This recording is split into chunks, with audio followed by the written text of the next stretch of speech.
బల్కంపేట అమ్మవారి కళ్యాణ మహోత్సవాన్ని కన్నుల పండుగగా నిర్వహిస్తామని మంత్రి తలసాని శ్రీనివాస్ యాదవ్ చెప్పారు. ఈ నెల 5వ తేదీన జరిగే బల్కంపేట ఎల్లమ్మ అమ్మవారి కళ్యాణం, 6వ తేదీన జరిగే రథోత్సవం ఏర్పాట్లను మంత్రి పరిశీలించారు. ముఖ్యమంత్రి కేసీఆర్ ఆదేశాల మేరకు అంగరంగ వైభవంగా అమ్మవారి కళ్యాణానికి ఏర్పాట్లు చేస్తున్నామన్నారు. అమ్మవారి కళ్యాణానికి వచ్చే లక్షలాది మంది భక్తులు ఎలాంటి అసౌకర్యానికి గురి కాకుండా పకడ్బందీగా ఏర్పాట్లు చేస్తున్నట్లు మంత్రి తలసాని వివరించారు.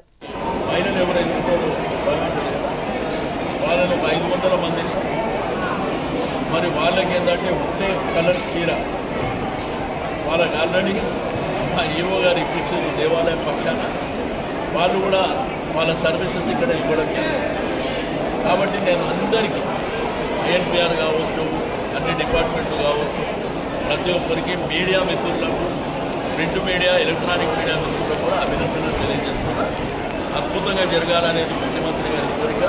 ఎందుకంటే భక్తుల ఇష్టాలను వేరు చేసుకునేటువంటి పండుగ ఇది. సెంటిమెంట్తో కూడుకున్న పండుగ.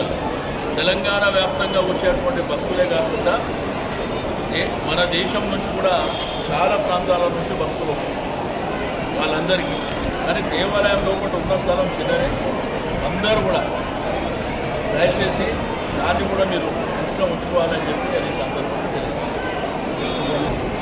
నేను మళ్ళీ మాట్లాడి బీజేపీ మద్దతు వల్లనే తెలంగాణ రాష్ట్రం ఏర్పడిందని రాష్ట్ర బీజేపీ అధ్యక్షుడు బండి సంజయ్ చెప్పారు. తెలంగాణ ఆకాంక్షలకు వ్యతిరేకంగా కేసీఆర్ పాలన కొనసాగుతోందని ఫైర్ అయ్యారు.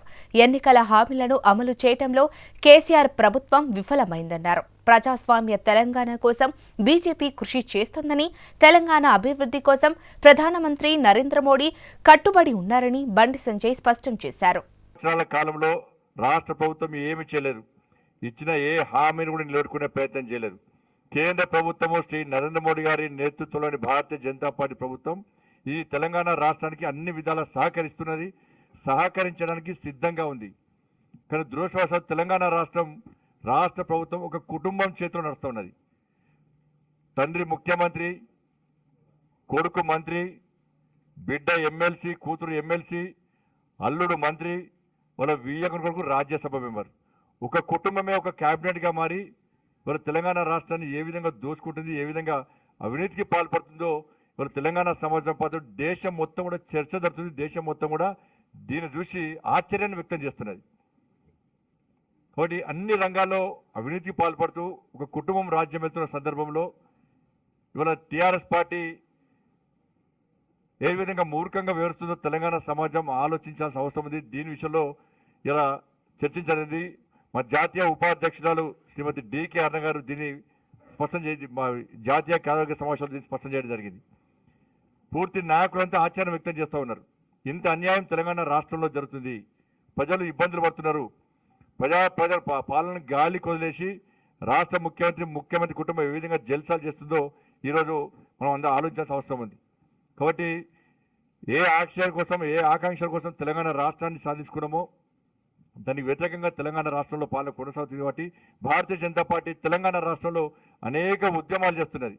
బీజేపీ జాతీయ కార్యవర్గ సమావేశాలను అడ్డుకునేందుకు రాష్ట్ర ప్రభుత్వం ఎలాంటి ప్రయత్నాలు చేస్తుందో గడిచిన 2 రోజులుగా బయట కనబడుతోందని కేంద్ర మంత్రి కిషన్ రెడ్డి అన్నారు. బీజేపీ సమావేశాల కోసం ఏర్పాటు చేసిన ఫ్లెక్సీలపై జరిమానాలు వేశారన్నారు. రాష్ట్రంలో టీఆర్ఎస్ దిగజారుడు రాజకీయాలు చేస్తోందని మండిపడ్డారు.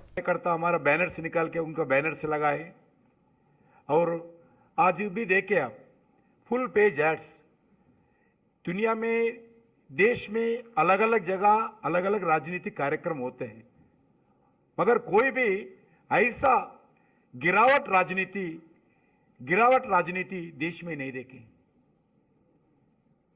वो बोलते हैं तेलंगाना को आके हम क्या कर रहे, हमारा सरकार से सीखने के लिए आए. मैं बताना चाहता हूं आपसे क्या सीखने का है. आपका फैमिली रूल कैसा है वो सीखने का है क्या? आपका बाप बेटे का सरकार कैसा करे वो सीखने का है क्या? कितना भ्रष्टाचार कर रहे वो सीखना है क्या? कितना आप डिक्टेटरशिप चलाते हैं वो सीखना है क्या? और वो बताते हैं,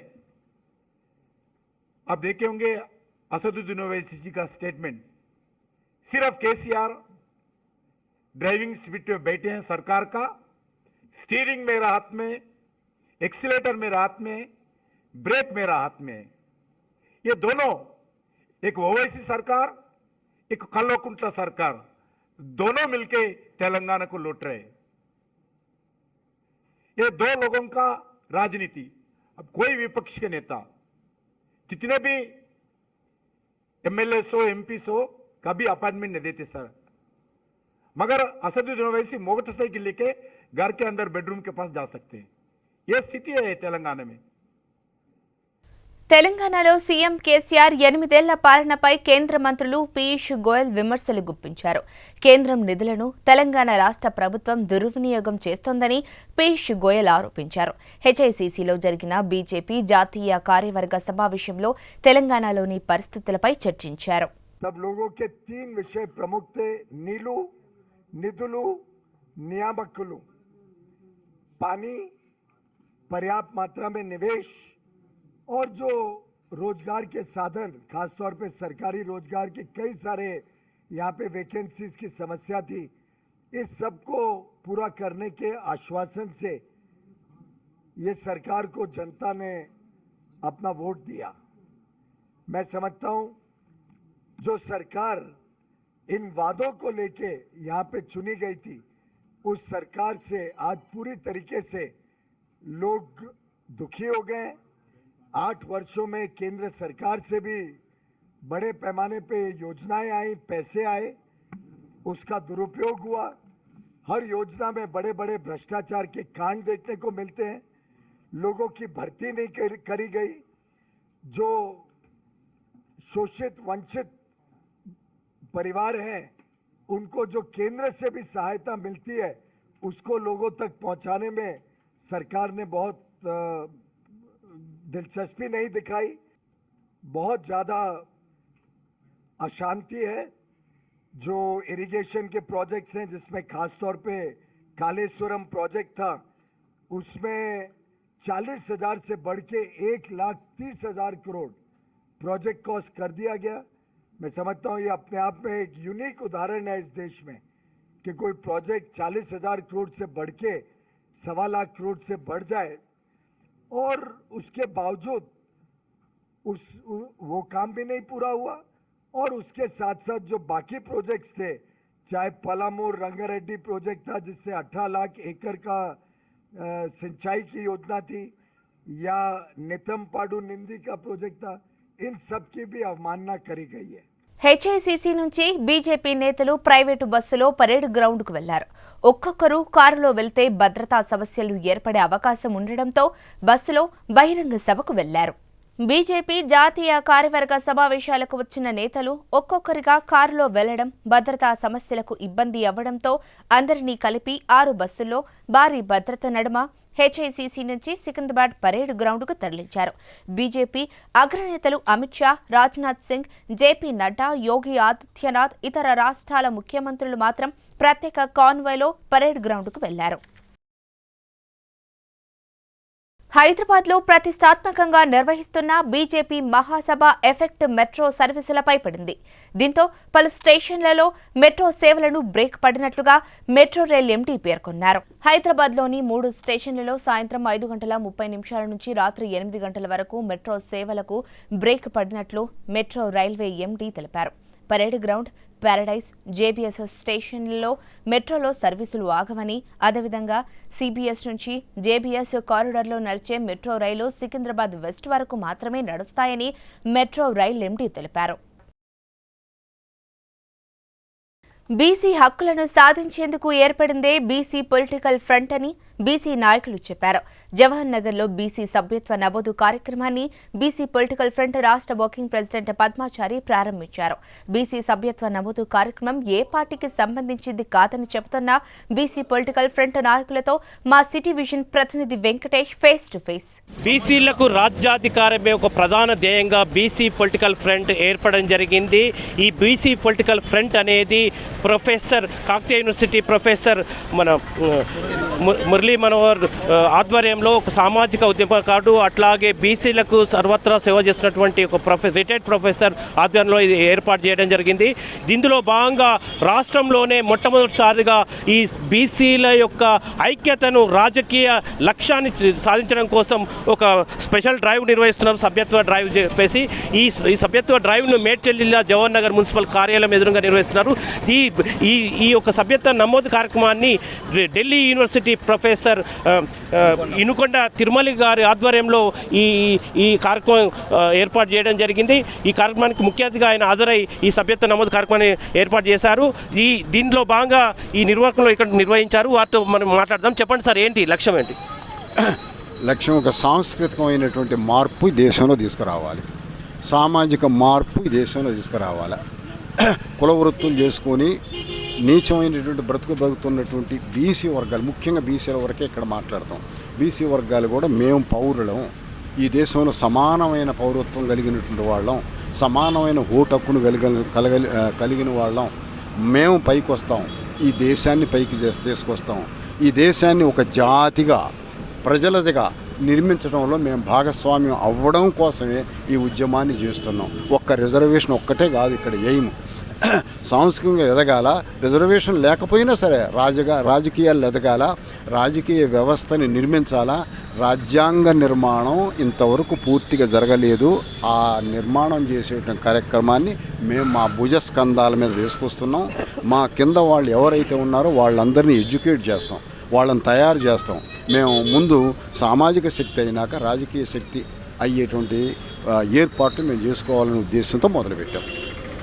general secretary political front, BC political front ఈరోజు ఈ కార్యక్రమాన్ని మెంబర్షిప్ కార్యక్రమానికి విచ్చేసినటువంటి మా ఇనుకొండ తిరుమలి గారి నేతృత్వంలో ఆధ్వర్యంలో ఈ మెంబర్షిప్ డ్రైవ్ ఏర్పాటు చేయడం జరిగింది. ఈ మెంబర్షిప్ డ్రైవ్ని మేమెంతో మాకంత బీసీలు 50%, మాకు 50% సీట్లు కావాలి అని అంటే మన అధికారం మనం పెట్టుకున్న పార్టీలు అవి కాదు. కాబట్టి బీసీ పొలిటికల్ ఫ్రంట్ మా ఒక మెంబర్షిప్ దాదాపు 2 కోట్ల మంది ఉన్న బీసీలని ఆర్గనైజ్ చేసుకుంటూ రాష్ట్రం వ్యాప్తంగా మొత్తానికి కనీసం ఒక 6 నెలల టైం తీసుకొని 1 కోటి మంది మెంబర్షిప్ చేసుకుంటే మనకు ఒక మేం బీసీలం అనేది ఒక కాన్సెప్ట్ అనేది ఏర్పడుతుందని చెప్పేసి మెంబర్షిప్ డ్రైవ్ చేసుకుంటున్నాం. ఈ ఖచ్చితంగా మరి ఇంతకుముందు తిరుమల సార్ చెప్పిండ్రు అంటే 1907లో ఒక ఇన్ఫ్రాస్ట్రక్చర్ తయారు చేసుకొని 10 ఏళ్ళ తర్వాత 30 ఏళ్ళ తర్వాత రాజకీయ పార్టీ ఏర్పాటు చేసుకున్నట్టు మేము కూడా ఈ సామాజిక ఉద్యమాన్ని ఈరోజు మొదలుపెట్టి కనీసం పొలిటికల్గా ఒక రాజకీయాల వైపు బీసీలను మళ్లించడానికి చేస్తున్న కృషి ఇది.